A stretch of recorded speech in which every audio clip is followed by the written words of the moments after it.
telo, čustva in meja, vse je bilo nadzorovano. Narcisoidni oče vstopa v prostor hčerine intime kot sodnik. Opazuje, komentira, meri.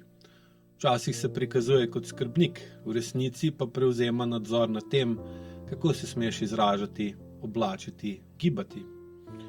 Njegovi komentarji so hladni, precizni in pogosto ponižujoči.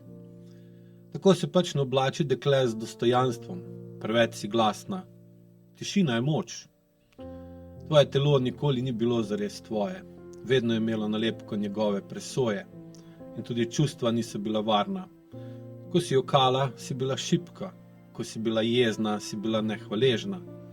Ko si hotela svojo sobo, svoj mir, svoj svet, je to označil kot egoizem.